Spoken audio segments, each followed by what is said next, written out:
In this video, we're going to look at the way dates are handled in trading analysis in UniTrade 360.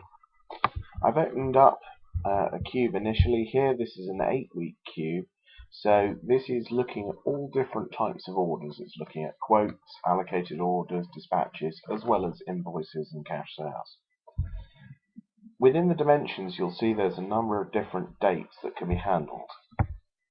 Date is the delivery date, alternate date, input, invoice, modified, even down to things like payment due date and quote date. If I use input date as a relatively straightforward one, when I open up the dimension, you'll see there's a number of different alternatives that can be used.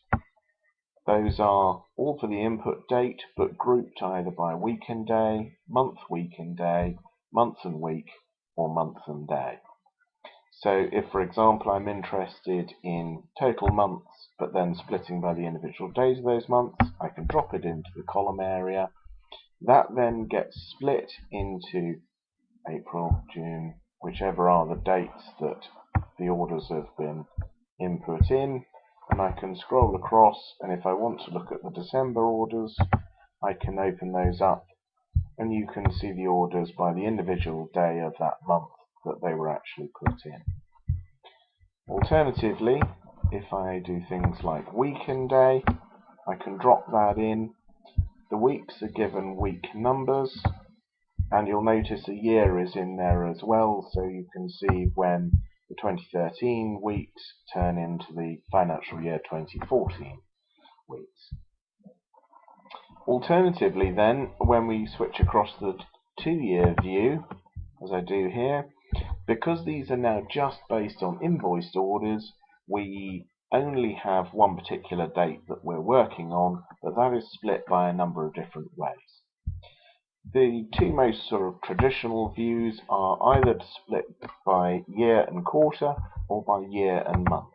So if I put in my sales in by year and month, it's grouped into financial year 2012 and 2013. And if I open that up, I can see the sales month by month. We then have a number of more specialized dates as well. We have year to date, which again can be split by month or quarter and month. And then we have two additional ones that we've created. Year month to date, if we bring that in,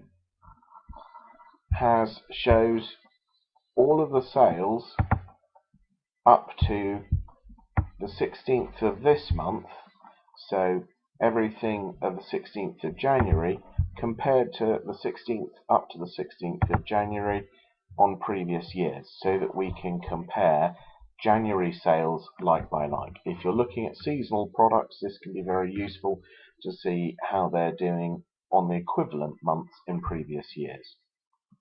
The other one we've done is create month to date. So if I drag that one in, that builds, and that therefore gives a listing back of every month up to the 16th of the month. You'll see I'm creating this on the 16th of January, and if I open up any month here and scroll across, you'll see that's the sales up to the 16th of that individual month. That means if I click on Show Graph and highlight the sales, I can therefore see as a trend how my sales are doing up to the 16th of the month, including this month. So I can see how this month's sales are doing in comparison to previous months. The final date we have is we carry within the system a custom calendar, which we call MIS periods. So if I take that date out and then add in those MIS periods, you can therefore use that to create a custom calendar if you want to have, say, 13 accounting periods within a year rather than 12, and to run from any particular days in the month that you wish.